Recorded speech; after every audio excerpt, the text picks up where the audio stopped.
Hello, and welcome to the Knowledge Box. We're going to get started by thanking our sponsor, Corner Marketing. For all you small business owners and entrepreneurs having marketing woes, contact Corner Marketing at www.cornermarketing.com to book your free 15-minute consultation to get Corner Marketing working for you. Today we have, I'm not gonna lie to y'all, a special treat for me. We have Avee-Ashanti Shibazz in the studio today. The brother. Thank you, sir, so much for coming. I am truly an appreciation. Man, it's not a problem. Well, let's go ahead and get started. Would you really consider yourself a son of Birmingham? For sure. I don't think it could get no more son of Birmingham than the brother. I was born and raised here. Had ample opportunities to leave, never left. Had ample opportunities to even leave outside the city limits, never left. So yeah, I'm like, for sure, son of Birmingham. I understand.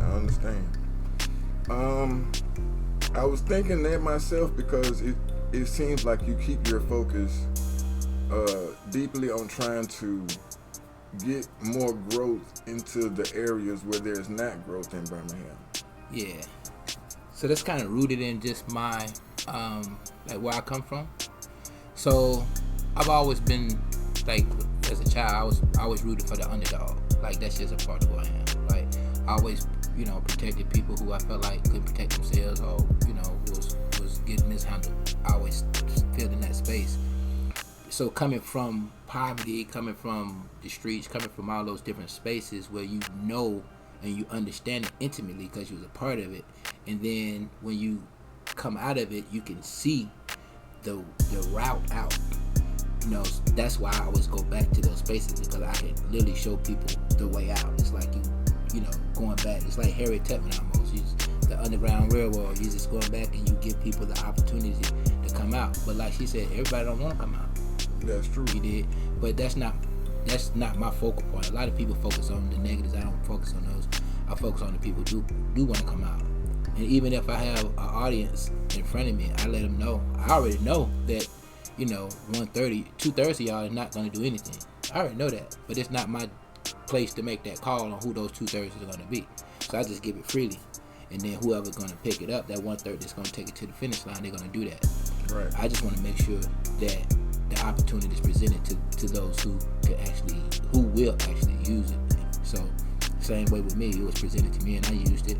I know some other little means out there or other means out there who's going to utilize it when they get it, but try to, I'm not a psychic, so I don't know who those people are. You did. Right. So you just give it. And see that was the best way for it. Like, that's the answer right there, because you never know, like you said, who gonna take it. So if you do a scatter shot, somebody gonna get hit. Yeah. So you have, like, I did a lot of prison time. I did 10 years in prison, right? I did two prison terms. I went to prison when I was 19, then I went again when I was 24. And when I went 24, I stayed till I was 34.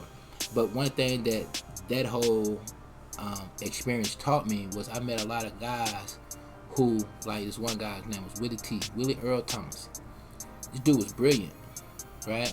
I'm talking about he was so smart, and he had such finesse with people. He literally ran the county jail from a cell. He would move all over the county jail, get whatever he want. Like, just the way that he managed the situation was like how you do that, right? Like, he wouldn't tell nobody, but he just had his way. But I always thought of him, as I seen him move like that, I always thought, what if he was a CEO? Right. Like, what if he had been getting a different opportunity in life to enter? Like, if his opportunity is different, his fate would be different, because what he is what he is. Right. You dig what I'm saying? Like, the talent and skill that he has is what he has. That's him. But you take him and put him in another environment, that's through the roof. Like, that's on a whole other level. We'd be talking about how legendary he is. The same way if Jay-Z would have never got the opportunities he had, he would never be Jay-Z. He'd still be some dude in the project. Right. You dig what I'm saying? And we would never know his brilliance. So I don't never, like, put myself in a position to say who that person is going to be again, because I don't know what lies behind door number one. I don't know who's going to take this football and run to the end zone. He might pick it up and throw it down. He might pick it up and run 5-10 feet and get tired. Somebody's going to keep on going with it. So I don't know who they are. So I just give it. Because that's what we're supposed to do. Each one teach one. And then that's how it's supposed to carry on like that for real. Yeah. But we lost track of it. We're going to catch up to it one day. So check this out. So it's this philosophy, right? That some people believe, some people feel like, and this is not gonna sound good, but at the end it's gonna come back around. As long as it makes sense. It's gonna come back around. So some people are under the philosophy that, you take this group of people and then you teach them all of this, like the same stuff, like you just teach all these people, and then you're gonna grow and develop leaders, right? I don't aspire to that, right? The most honorable Elijah Muhammad taught that you have the 85%, the 10%, and the 5%. And the 85% are those who are gonna follow regardless. They're gonna follow that 15%, right? 15% of the population are gonna be leaders. 85 are gonna be followers, which speaks to in the Bible when it says Jesus was the good shepherd. Right. Referred to him as a shepherd because he's the leader of a flock. The flock is the 85. Right. Those are the ones who are easily led. Exactly. And it doesn't matter if they led to the good or the bad, they're going to be led. So it really depends on the what? The shepherd. Yeah. Depends on how well he leads his flock. Right. So the reality is not to be focused on or mad at or tripping off of the 85 because they 85. They're going to be what they be. That's like being mad at a dog for being a dog, or a horse for being a horse, or a bird for being a bird, or a woman for being a woman. Like, that's what she is. That's what it is. He's an 85er. Right. The thing is to understand if you are a 15, then you're in a position to lead the 85. Not tell him. Right. Lead him. There's a difference. People don't understand the difference between leading somebody and bossing somebody around. Yeah. And it's a big misunderstanding in that, and that's how a lot of people end up with such negative feelings about wanting to follow somebody, or negative feelings about somebody because the other people that were trying to lead them or said that they were leading them were just bossing them around. Yeah, that's on the one side. On the other side is the leaders who don't understand that they are leaders and they don't understand their power. They get frustrated at 85%ers for being 85%ers. Like, why are you mad at that person? Because you trying to make them a 15%er. But that means that 15%er still needs to learn a little bit more because they, like you said, they not prepared to be the 15%er that they supposed to be. So this is what I want to clarify that. From my understanding. So inside the 15%, you have a 10% and a 5%, right? Now, just because you are one of these doesn't mean you're conscious of it. Right. Right? You're a leader. Like, you can identify in a group of children who the leader is. Yeah. That person don't know they're a leader. They're not even conscious of the dynamic that's going on. No, there's no stuff happening. Right. So the person who's leading the group is not aware that they are the leader and that the other people following bouncing to their beat. But you do, when you understand, you can't say that person is not prepared or properly prepared to be a leader. That person is a child. Right. You did?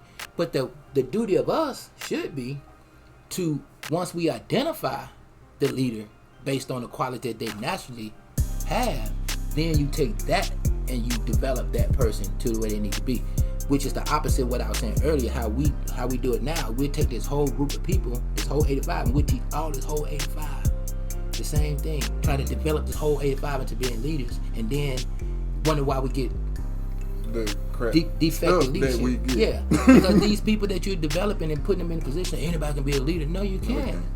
There's certain people that already have those attributes, and when you see that, you're supposed to grab that and develop that, and then you have your true leadership, because the aura and the intangible assets that are necessary for leadership already exist in this person. It just he need to be trained, or she needs to be cultivated to be a good leader, as opposed to a bad leader. But they're gonna lead either way. Exactly. Yeah, that's for sure. Exactly. Because when you're born with it, it's going to exude from you regardless of what you're trying to do. You can run your entire life trying to get away from your purpose, but no matter what, your purpose is going to stick to you like a stench. It's not going to leave you. Yeah, for sure. So, man, see, I like this right here. I've been waiting on this. So, as speaking of growing up and being cultivated, so who were your influences growing up? Man, my influences growing up was the streets, like dudes in the streets. I didn't have a father figure. I didn't have any male figures around me growing up. I didn't have any uncles, grandparents, dad, none of that. So my biggest influence and my hero growing up was my oldest brother, who's like a year older than me. But he's the toughest motherfucker in the world. Like, he tougher than a box of nails. Like, he ain't play. But he's smaller than me. So most people think I was the big brother because of my size. But he was just the toughest dude in the world, which, you know, that's why I emulated that. You know, but outside of him, it was just the hood. Like, the people in the hood who was doing good for themselves. Back in my era, it was the going out of the pimps and the ushering in of the dope boys. Mm-hmm. So that was like, that's what we saw. You know what I'm saying? We didn't see, like, I can remember as a child, we didn't even leave our neighborhood, you know. So it was like, people be talking about, you know, like, they like to point the finger at the product of the environment without ever paying attention or blaming the environment, right? So I knew Greenwood. I didn't know Kingston, I ain't know Norwood, I ain't know Tarrant, I ain't know Englewood, I ain't know none of them places, which was all around the perimeter. This is one little neighborhood, this one little community, not even community, this one little section. Land, right? I mean, Greenwood. That's what we knew, though. That's what I knew. Because if what was going on in Greenwood, given the chances to leave that area, that's all that we knew was the area that we was in. So that was my worldview was shaped right there. The teacher can tell me all this stuff about XYZ, and the preacher man can tell me about XYZ, but I was in Greenwood every day. I saw what was going on in Greenwood. And the people who I saw in Greenwood who was doing anything resembled good, and you got to understand the context of what we looked at good in. Financially stable. Yeah, when we saw money, we saw crooks. We saw the people who were stealing, robbing, pimping, selling drugs. Like, we saw the people who was the numbers man. As we were saying it back then, doing it. They were doing it. Yeah, those are the ones who had the nightstands, and everybody who worked jobs, and you know, they were struggling. Yeah. But so now you telling me to go do what you did, right? To get where you at. Exactly. Because the ones who went your route and actually made some of themselves, they left. So we don't see them. No. So we kind of tested that. And that's, which is why I never let them. And see, that was part of the thing right there. That was a concept came in with the baby boomers. It was a whole, I got mine, now you go get yours. Oh, for sure. That's really bad and I would say my generation, like the people who grew up in my generation, that it was horrible with that. You know, that's when we get into property, that conversation is gonna come back up. But yeah, it was this whole idea of once integration happened, everything became get yours and leave. Mm-hmm. That's the motto, you know, and it caused a lot of collateral damage, but which we can get into, and it's definitely prevalent. That damage is definitely prevalent in real estate. It's definitely prevalent in generational wealth. That generational wealth was squandered because the generational wealth that grandma made, the children don't even want. These are the abandoned houses that you see around here. Yeah. You see me buying them. Those are assets. That was great grandma house, great auntie house. Yeah. That they, you know, did it the right way to pass on to you, and now you don't care nothing about it because it ain't in Hoover. Right. It ain't in Homewood. You know, it ain't in these places. So you just say, F it, you know. So, and that's not there's a lot of nuance to that conversation. I don't want to just be like these people who didn't have any legitimate reasons for doing what they did, because when you start talking about school systems, and you start talking about education, you start talking about violence, you start talking about the different reasons, you know, that people wanted to leave the hood. Mm-hmm. Like, those are legitimate reasons, right? But this is still the effect of that. You dig? Like we just gotta be honest on both sides. And once we're honest on both sides, then we can come together. Those of us who choose to could come together and put a real plan together to erase those issues and create an environment where people can come back, live in, and have prosperous, thriving community. But you can't ignore it and just act like people just take issue for no reason because they have legitimate issues. You dig what I'm saying? That has to be addressed. We see that's one of the things we would have to go back, and people would have to go back and say, I made a mistake. I messed up here. I should have turned left, but I went right, and now the generations after me don't understand what they're supposed to be doing. Right. So when we, not you or I, but when we use terms like right and wrong, conversations become really like hard, right? But life is situational. Mm-hmm. Like life is situational. You may chose to do something. You may have chose to do A based on some things that was going on with your life. Right. I may have chose to do B based on the same things that was going on in my life.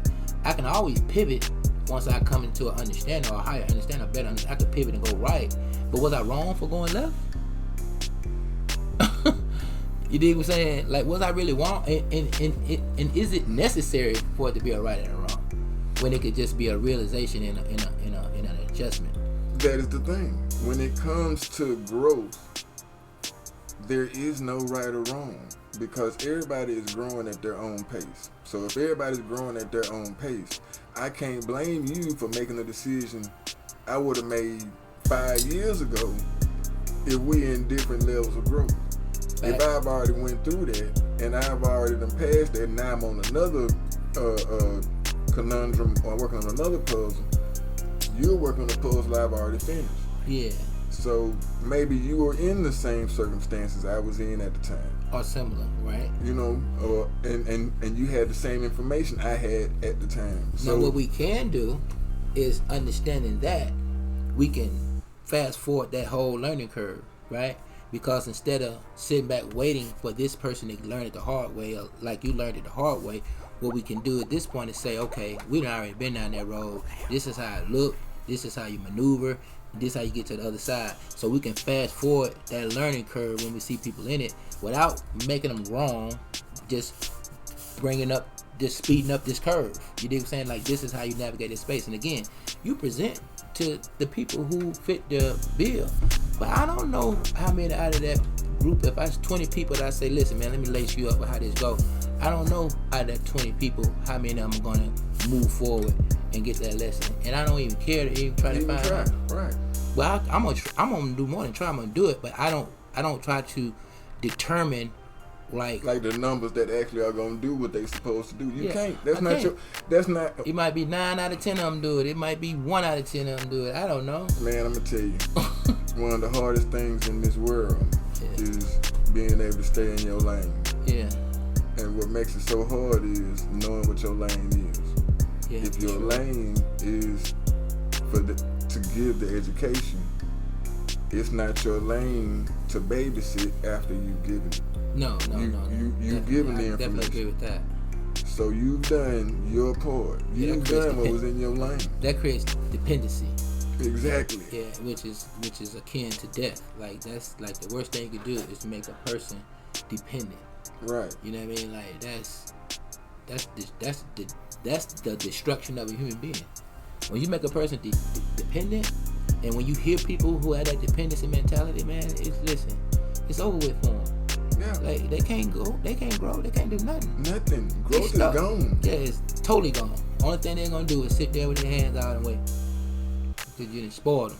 Right. Spoiled is not a good word. I spoiled my children. I spoiled shit need to be thrown away. Like, spoiled is not a good word. Right? I'm not finna bite into no spoiled apple. I just don't want one. Nah, you don't want nothing spoiled. So, but we say we want to spoil a child. Like, why would you do that? Like, why would you deliberately mess that child up like that? thinking and make them think that the world owes you nothing. Let them think the world owes something. Let them think that they're gonna always have a crutch, which is you, just to provide for them.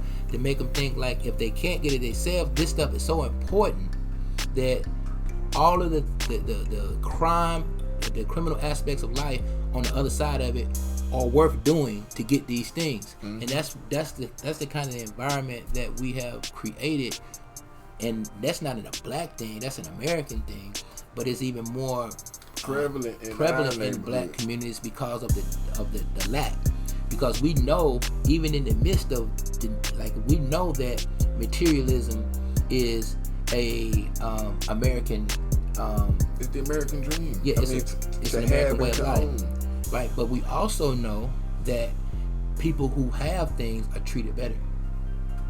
Like, that's a reality as well. So you can't just sit here and tell that person like, you shouldn't be like this because no, man, I know when Mark pull up in that BMW, he get treated different from how Lulu pull up in that Chevette. Right. Like, I see that. Big difference. Yeah. So you can't tell me that don't matter, because people move differently because of it. So we got to be real about that. But at the end of the day, once you develop a child the right way, then you let them take off after that.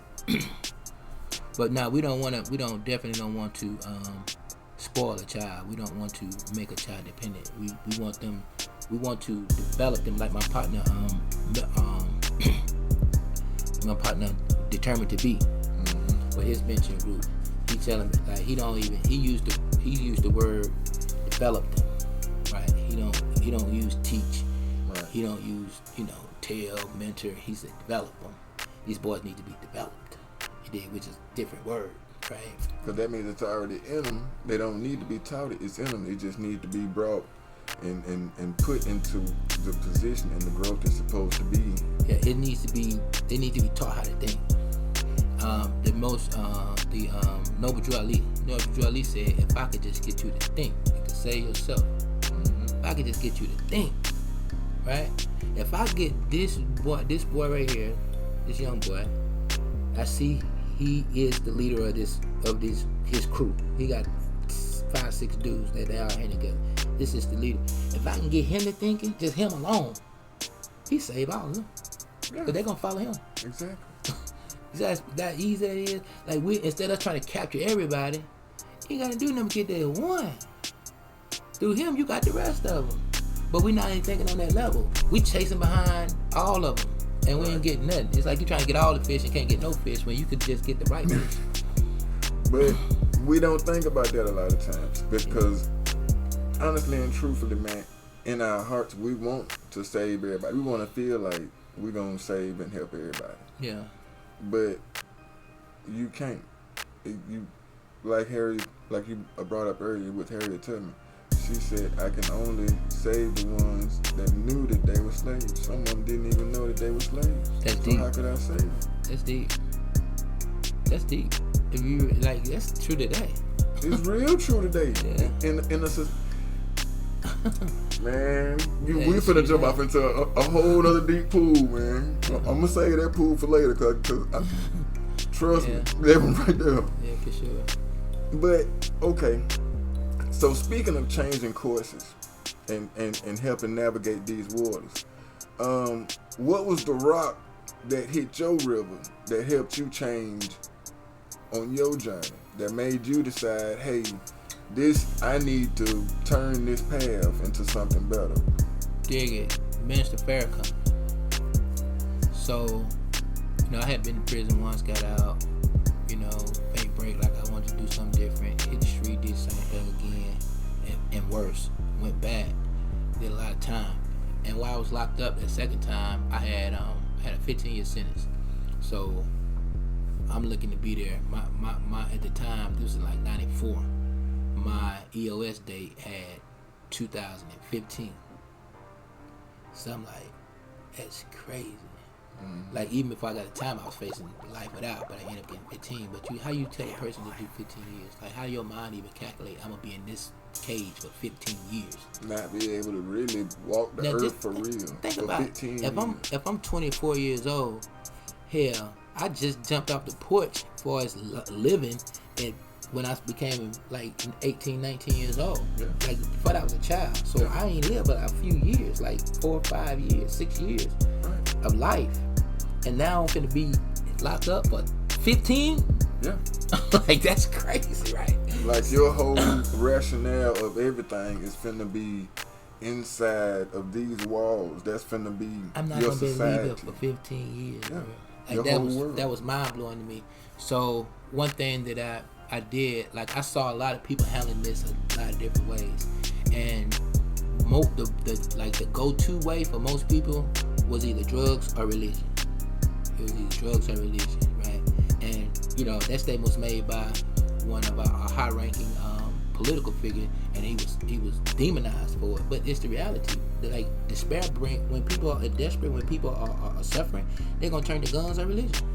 You dig what I'm saying? Like that's just how people. That's because people's automatic inclination is either survive or to be able to come to some terms of acceptance. Right. And they're gonna find that acceptance in religion, and they're gonna find that fight in whatever means necessary. So when I was locked up and being in the state I was in, I just started like I was watching all these different people like coping with this reality different ways, and the biggest way was through religion, right? Because everybody, they call it jailhouse religion. Everybody getting in jail and they suffering because you suffering. You really are. So you find a way to relieve this pain, but it's not a physical pain. It's a mental pain, right? It's an inner pain of just being confined and taken away from and ostracized from everybody who love you, the world, and everything, everybody. You just totally separated, and that creates a whole level of pain, internal pain. So how do you relieve yourself of this pain? And what people did was they resort to religion, right? So they put it in God's hand, and they'll put it in Allah's hand, they'll pray about it, they'll meditate, they'll do all these things. And I was kind of envious of that when I saw it, right? Because I was like, shit, he seemed to be happy. He smiling and happy. I'm like, oh, yeah, miserable, right? Like this is some bullshit, right? Right. So I'm like, what he got to make him, deal with this like that? You know what I mean? So that's, I started, interacting with religion, but I couldn't find what they found in it. I was like, nah, I don't see, you must be pretending because this shit ain't working. You know what I mean? Nah, that wasn't the right medicine for you. No. So I started studying religion, and I was studying all different religions, like why we believe, like even the concept of belief. Like I was studying, just reading and studying, and through my studies of religion, and the more I found out, everything just started dwindling down in the context of the what we call the Judeo-Christian religion. Mm-hmm. That just boiled down to Islam. Mm-hmm. Like everything, once you got down to it, like all arrows, like when all the arrows left the table, it was just Islam was the only thing there.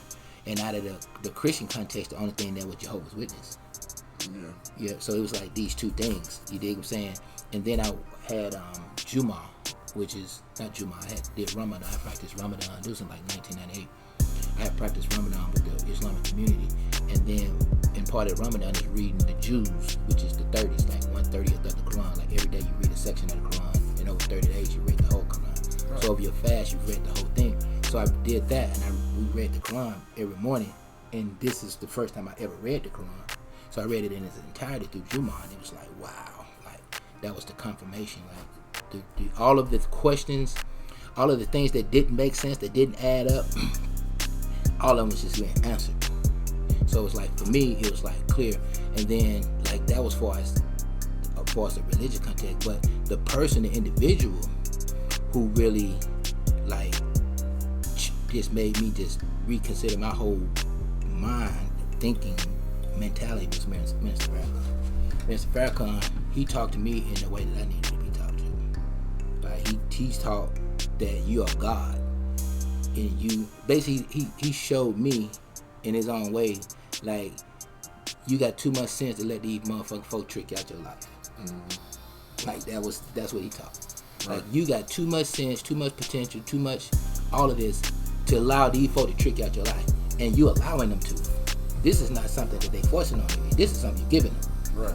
Through your own decisions. Exactly. You dig what I'm saying? So it taught me accountability. It taught me self-reflection. He taught me to self-reflect and to be accountable. He taught that I'm a God, and the God walking a righteous path. So now, if I'm walking righteous, then let's see what the world look like then. So that's changed my whole way of approaching the world. That's with women, that's with children, that's with family, everything. Like, I look through a different lens. I can't do what you do. You dig? Like, you know, we different. Like, you don't even understand who you are, so you moving that way. I know I'm a God. I can't do that. And then one of the biggest surahs in the Quran, which is chapter, in the biggest in a chapter that's also in the Bible, that's dedicated to this one thing called the hypocrite. Woe unto you, a hypocrite. So I can't be a hypocrite. I'm never gonna be a hypocrite, because this is like anti my character. So once I took on this understanding, then my actions had to line up. Exactly. So, but that was my spiritual teacher is definitely Minister Farrakhan, and you know, the teaching of Elijah Muhammad has the most powerful influence over the way that I live my life now, my change of direction, and the way that I live my life to this present day. Man, because that's why I always tell people, it does not matter what path you take, as long as you find the path that's gonna get you to be better. Yeah, I'm getting there. I wasn't always there. I'm just not getting there. Yeah. Because look, I'm gonna tell you the honest truth, man. I've lived Islam. I've lived Christianity. My ex-wife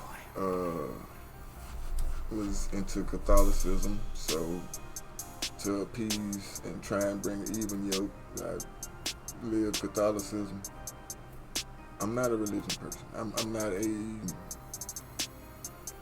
person of rituals of that nature, set rituals, set traditions. I'm not that person. So for me, I have to be understanding of everybody else, because I'm asking people to be understanding of me. It's not like I haven't sat there and read the Bible many times and read through the Quran in my earlier days, but nothing spoke to me like just trying to find that connection itself.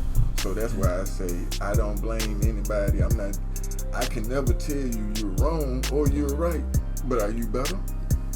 That's a good question. This is something interesting though, right? So you spoke to, and I'm just to make this understood, I'm the same way. Like, I ascribe to traditions and customs, right? I ascribe to understanding principles, right? But at the same time, you know, Confucius is. Yes. You know his role in the evolution of Asia, of China in particular. His understandings were supposed to be the spiritual guidance for the nation. He was supposed to have been there, a certain level of a spiritual leader for their society. From what I'm understanding from his teachings were supposed to have been the guidelines that the emperors used to try and impose certain things for the country itself. Right. That was my understanding. Right. And that being true, but deeper than that, or another spot, I'm going to say deeper than that, but it's something else about what he did that was very powerful, which is what we spoke to. And that thing is, he implemented traditions and customs for everything. He implemented whole systems of traditions and customs which run the community, run the country together. So it was powerful. Like everything that comes from Confucius, it was all about traditions and customs. And you see that even now in China, like they live on traditions and customs. Like this go this, this go this, this go like that. These are things that are set in stone, and it brings the it's like the glue that brings the people together. So traditions and customs is very powerful in that sense, that like when you see 100 men praying together, right? Like they stopped everything they were doing, and everybody took a moment in time to say, this is what we're gonna do together. Or like people move a certain way, like with marriage and in the whole institution of marriage, like this whole group, like they move a certain way, right? And the traditions it's like this connectivity of a people, you dig? So it's powerful in that sense, you know, when you look at it like that. But for me as an individual, I ascribe to or aspire to it, but I still can see like the power of it for them. It is.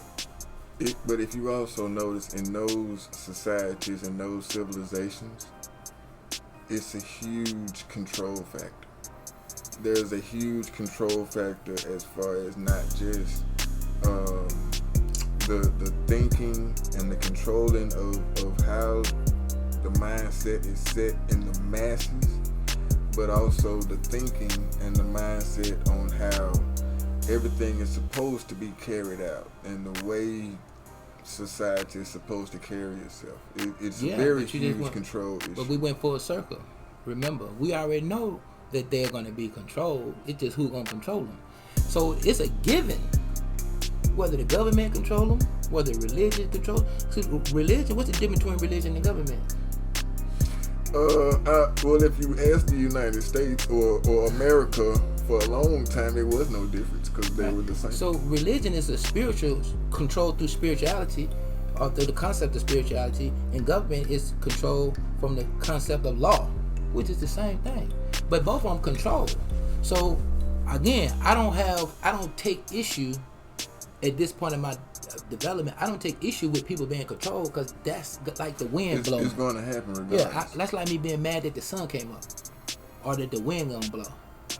Right? Like that's a life. People are going to be controlled. The question only becomes who's going to control them.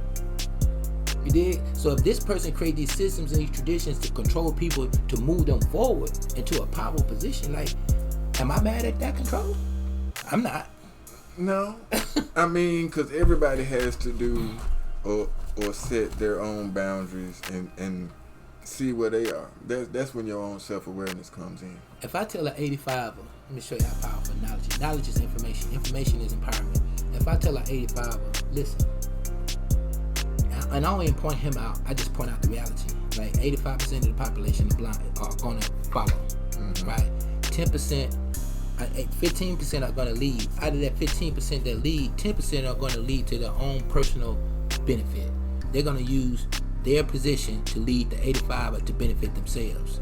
And then there's going to be 5% who's going to use the information, their leadership, to lead everybody to a good place. These called the poor righteous teachers, right? So that's where the certain 5% come from. So we know and understand this, even when the 85ers understand this, at that point, the 85ers has an opportunity to latch on to their leadership. Because they know they 85ers. I mean... So they gonna be led anyway. This is true. But when they led out of ignorance, then they're allowed to be exploited. Because they never even been educated to know that they are 85ers and that there's some 10%ers who can lead them to their own detriment or to their own benefit. So now, and there's 5% who going to lead them to a better. So now when they look into leadership, they're looking at, through this new development, they're looking at, okay, what are you leading me to? I'm the game to follow somebody, but let me look at your leadership track record, qualifications, like where you taking me? And now let me see where you taking me. Now I can make a decision. See, but I'm going to tell you, you just used a word that was very important. What that? Exploited. Because that 10% that you're saying is going to lead or for their own benefit are really not leading, but exploiting the miseducation and misunderstanding of the 85 that they can control. Facts. So now what? We have life. Yeah. That's all we're explaining is life. No, so well, we're gonna explain it, and then we're gonna introduce to the conversation a solution. Otherwise, the conversation. Oh, we got that coming. So what's? We got that coming. Okay. But man, see, that's why I said we're gonna end up. Yeah. I really want to have you back. I wasn't gonna say nothing about it till later on, but I'm gonna have to have you back, sir. I really am. But what was some of your first business endeavors when you had decided to change things up? What were some of the first business endeavors that you went into? So when I got out of prison, I was working at Etheridge Brothers Barbershop as a barber. That wasn't by choice. That was just a job plan. My cousin was working there, and Mr. John agreed to allow me to come there and work as a job plan so I could get out on parole, which I did. my first business was I went to school before I went to prison when I was like 18. I went to school, Lawson State, for residential commercial wiring, electrical wiring. I didn't finish because I got put out. But I was always like the head of my class. Like I knew electricity inside and out, but I didn't make it to the finish line, even though I was past the people who did make it to the finish line. Right. So, point of me bringing that up is that I still had that skill set. So when I got out, I started working with a friend of mine who went to school with me as well, Lawson State, dude named Aaron. He passed away, had cancer, got it. But he was already doing it all the while I was locked up. He grew from doing just electrical to doing renovations and remodeling and stuff like that. So he was doing that when I got out.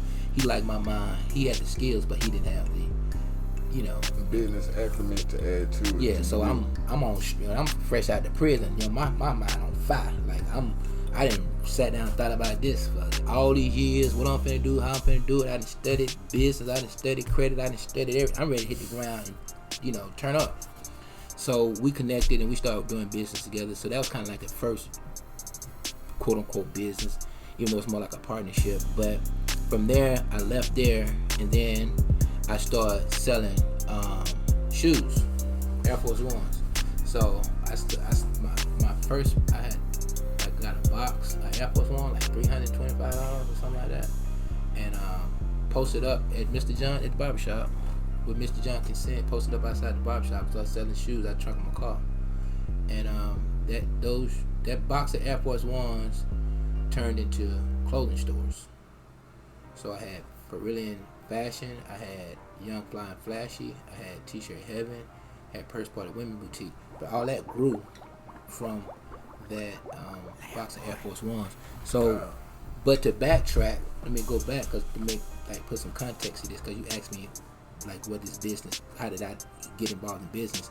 When I was in prison, I was at Red Eagle work release, and a guy who was at the camp with me, his name was Sean Hurley, and he was one of those guys who was in the street, like 1 foot in, 1 foot out. So he was in business, but he was also still, doing what he had to do, doing street shit, right? So me and him sitting talking, and that's when I found out about his business acumen, which we just thought he was a dope boy, but right. He's talking me about his business acumen. So that got me interested. At the time, I was the coordinator for the Nation Islam at the camp. So I was over like our time in the hall, in the classroom settings and stuff like that. So I set it up where he can come to our class time and teach business, right? Teach what he knew, right? So, and one of the books he had us to read was Rich Dad Poor Dad, and I read that, and through the things that he taught us in that class, that was like the seed, right? So now you know the beginning. That was the seed that was planted then. So once from that seed that was planted with him, and developing as much as I could in prison, I already knew. When I got on the street, I had probably like 4 or 5 different business plans. And that was like things that I wanted to do, clothing being one of them. But so when I hit the ground, it was like just figuring out how to mesh into society. Because again, I've been gone 10 years. Right. So, and I'm thinking on a level that nobody in my circle who I grew up with thinks like this. So it's like you've been dropped off in a desert island, because everybody's still working jobs and selling drugs and just the same old shit. It's the same thing. Right. So you talking about starting a business and getting an LLC and getting a nonprofit, and you thinking about like ain't nobody talking like this, ain't nobody even thinking like this. So you kind of got figuring it out on your own, and that was kind of my foundation. So I just started figuring it out, like researching, reading, looking stuff up, having conversation with people, meeting different people, and then just putting it together piece by piece. But I never waited till I knew everything to start. Right. I started and I learned as I went. Right. You did, and the things that I did know, I used. I didn't get information and not use it. If I had 10% of the information, I used 10%. When I got 30, I added that 30. When I got 50, I added that 50. And that was over the course of me growing in business. So as I grew in business, I got more and more business acumen in the process of doing business. I didn't go to school. I just had a 9th grade education. You did. So I didn't but I ain't, comprehension. I can read and comprehend. You can comprehend. Yeah. So I didn't need all of that. And business is so simple when you think about it, though. I'm not gonna say that. I'm not gonna say that. It goes back to Les Brown. I heard a quote from Les Brown. We are all born with a greatness inside of us. You believe that? We are all born with something that we can do. You Everybody. You believe that? Yeah. I don't believe that. Because everybody has a purpose. I don't believe that either, but keep going.